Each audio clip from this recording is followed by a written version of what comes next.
as an entire existence. This custom is learning to act according to what you can master. By instructing yourself to reflect on what is in your control and directing your attention there, your actions generate results. It may sound like a simple, even self-evident notion, but it is easily overlooked or ignored. If you take the initial step to change some harmful behaviors, it could represent a turning point in your life. Before we continue, I invite you to like and share in the comments a word that symbolizes the inner strength you want to develop to achieve a truly prosperous and serene 2024. Now back to the video. So, how do you acquire this mindset, and how do you turn it into a habit? The solution can be found in Stoicism, whose goal is to help ordinary people like you and me achieve mental serenity and become stronger to face and overcome challenges. Even though it is an ancient philosophy, it can help us develop a habit capable of radically altering our lives, as its teachings are clear, simple to understand, easy to assimilate, and possible to practice, regardless of our situation or the adversities we face. The practice of Stoicism is a powerful tool for personal transformation, offering strategies to focus on what really matters.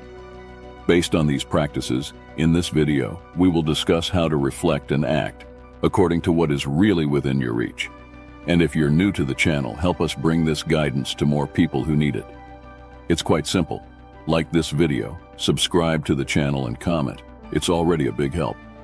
If some of what we said made sense to you, let's now move on to the aspects that are under your control. Modify what you express. If you are over 20, you will agree with me that considering before speaking is something you wish you had learned and practiced earlier in life, which would certainly have avoided a lot of confusion, preserved many opportunities, and alleviated some sadness. However, most of us react and think quickly, acting impulsively, especially when something or someone affects our pride or hurts our ego.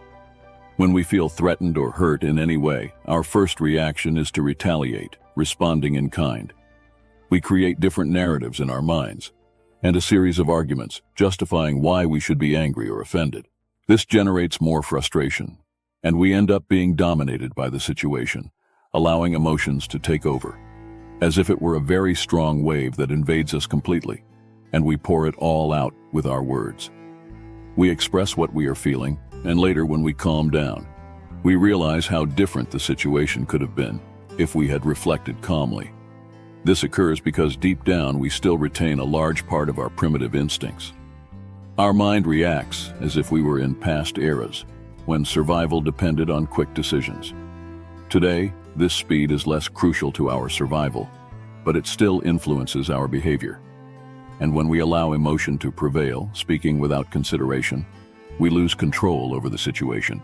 Epictetus, philosopher, and one of the main exponents of Stoicism, reminds us that the only thing that distinguishes us from animals is our ability to reason.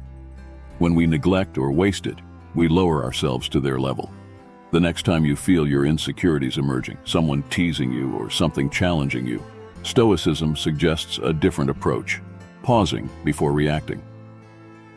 By giving yourself time to respond, whether it's a minute or 10 minutes if necessary, you create the opportunity to craft a thoughtful response rather than an instantaneous reaction to your feelings, or choose not to respond at all.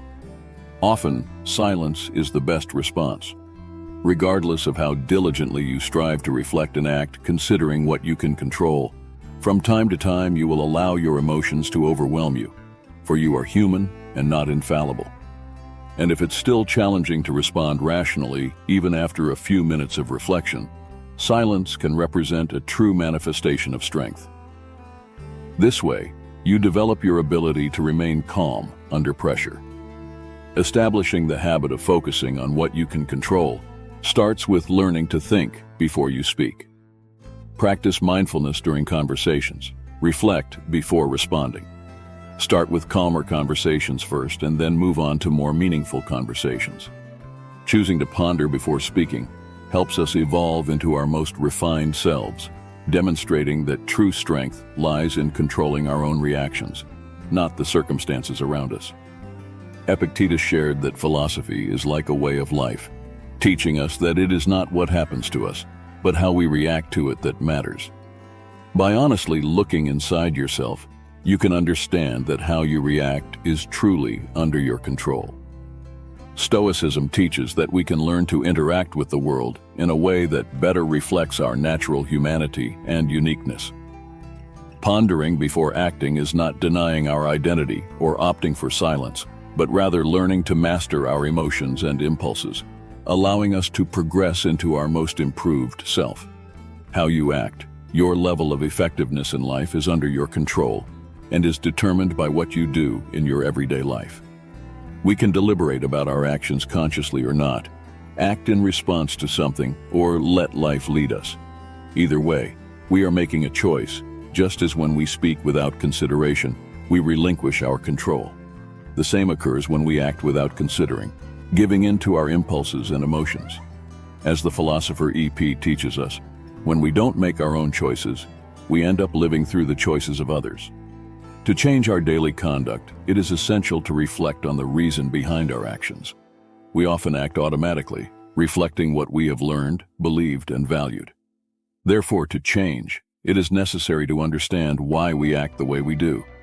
This involves looking inside yourself, not with judgment, but by asking questions about your actions and your motives. An illustrative example is a story in which a woman was preparing a ham for dinner and cut off the ends of the meat. Confused, the husband asked why she did that. She replied that that was how her mother did it.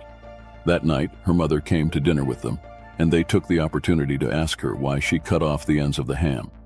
The answer was that it was because his mother baked it that way. They then decided to call their grandmother and ask why. The answer was, because my oven is small. This first step is crucial as it sets the stage for a profound change in our behavior.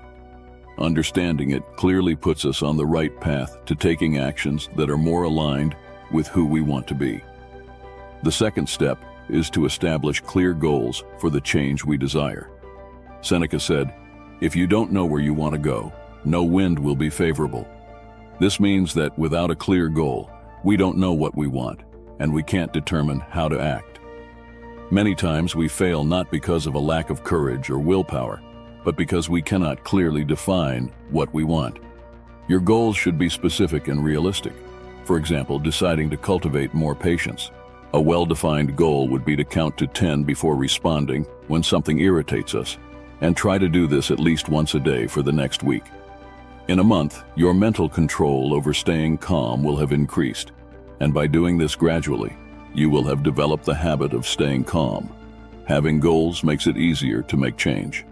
The SMART system, which stands for specific, measurable, achievable, relevant, and time-bound goals, is a tool that can help us.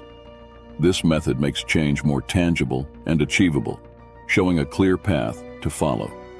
This means choosing to act in a specific way that you can measure your progress, that is achievable, that makes a difference in your life, and that is accomplished within a set deadline. When we know exactly what to do, we provide our brain with the stability it needs, saving energy that would otherwise be spent thinking about what we could do. This process changes our level of efficiency and increases our productivity. Putting these changes into practice on a daily basis means trying new things and perhaps changing some routines. For example, if you want to be more direct, you can start by practicing speaking more assertively in simple situations and avoiding beating around the bush.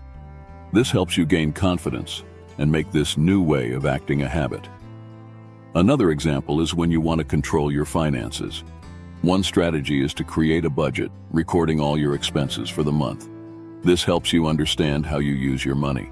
At first glance, it may seem meticulous. Write down even small expenses like a coffee or a snack bought on the street. But imagine that your house has some water leaks, and you only discover this when your water bill increases significantly. What would you do to find the problem? You would call a technician to locate and fix these leaks, wouldn't you? The principle is the same with finances. If we don't know where and how we spend, we end up using money without thinking. Controlling the way we act will influence every aspect of our lives: moral, financial, physical, social, and spiritual. Sometimes we try to change in specific areas, but end up losing control in others, as if we can only control ourselves in parts of our life and not as a whole.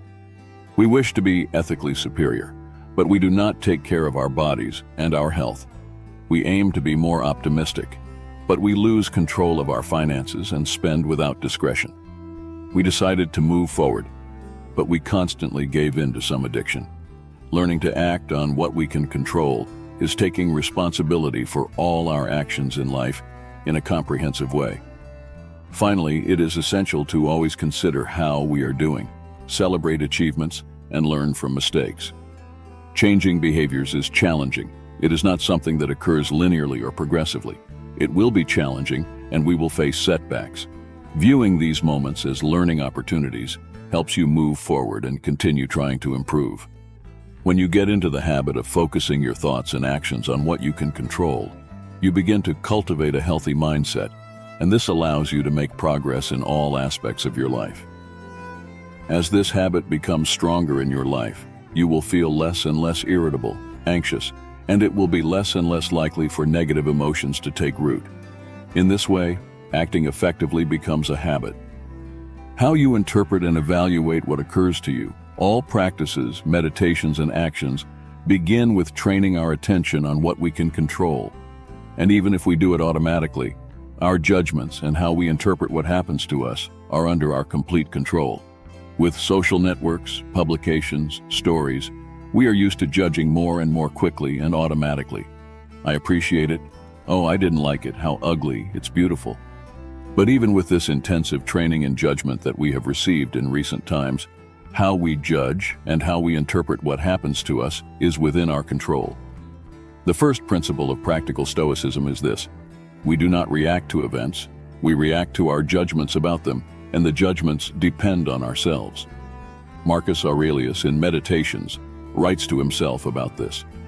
If something external causes you distress, it is not the thing itself that disturbs you, but your judgment about it, and this you have the power to eliminate now. In the view of Stoicism, our experiences of joy, sadness, desires, and fears follow three stages. Something happens, we form a judgment or opinion about it, and then we react based on that judgment. Our task is to realize that between what happens and how we react, there is our judgment about the situation. Often, this judgment may not be logical, and it is possible to learn to control it by thinking more clearly.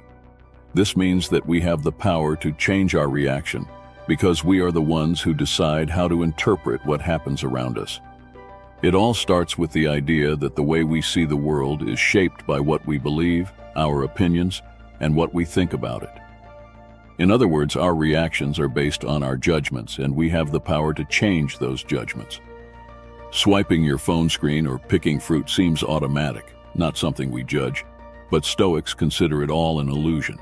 Stoicism teaches us to reflect on our thoughts, helping the mind to understand itself better. This idea becomes clearer when something only affects us mentally. Suppose someone insults you. The insult only matters if you decide it does. If it bothers you, it's because you chose to care about it, which is your choice. Instead, you could simply choose not to care, and the insult loses its force. Events do not force us to think and feel harmed about them. Only you are capable of doing this. We tend to think that we are reacting to what is happening in the world, but in reality, we are reacting to what is happening inside us. Sometimes, changing ourselves is more effective and smarter than trying to change the world. Stoics believe that our judgments about feelings create our experience of them. A Stoic philosopher reminds us that everything depends on our opinion. Ambition, luxury, greed, it's all based on how we see things. According to him, a person's unhappiness is directly proportional to how unhappy they believe they are. For example, physical pain or the flu are real sensations, but how we interpret them, how much they bother us, or the meaning they have depends on us. Our feelings of pain or pleasure increase or decrease as we talk to ourselves about them, or make deep, often unconscious judgments. Try to remember the last time you were sick with the flu. Apart from the discomfort, how much have you said to yourself, "I hate being sick. What a horrible flu. I don't like feeling this way." We make judgments so automatically that we often don't even realize it, underestimating the impact they have. But the Stoics realize this and encourage us to pay attention to them. The Stoics show that we can change how we judge things, and this can transform the way we live much more than we think. The goal of Stoicism is to make us aware of these judgments, so that we can learn to manage them in the best way possible. How we interpret life events profoundly shapes how we see the world. We often don't even realize that this interpretation is influenced by our beliefs and past experiences. This is how some fears and traumas are born, grow, and take over our minds. Recognizing that we have the power to change our perspective is essential for true personal transformation. By challenging ourselves to look at situations in a new light, we can change our internal reality. Knowing that we can change this way of seeing things is the first step towards true improvement. Each of us has this psychological capacity to change and transform this understanding into a habit in our own lives. Your commitment, the pact you establish with yourself, is what drives you to absorb this knowledge and have the moral strength daily to apply it. Commitment means dedication. That is, once you dedicate yourself to something, you no longer have the freedom to do anything else. All changes, no matter how challenging and time-consuming, are possible. However, it is necessary that you have a commitment to your own life, that you learn to guide your will and have control over your desires. When we better control what we say, how we act, and how we interpret what happens to us, we have the opportunity to truly transform our lives. And when we change our lives, we automatically change the lives of everyone around us. Stoic philosophy employs mental practices combined with a set of values that can guide us toward our best selves. Developing a virtuous life actually leads to emotional wealth, a wealth that teaches us how to deal with our emotions. May you start practicing this new habit today, thinking and acting on what you can control. And if you've made it this far, comment gratitude. This way, you reaffirm your commitment to change. Now, to discover the power of Stoicism in your life through 6 challenges, watch the video to your left. Thanks for watching.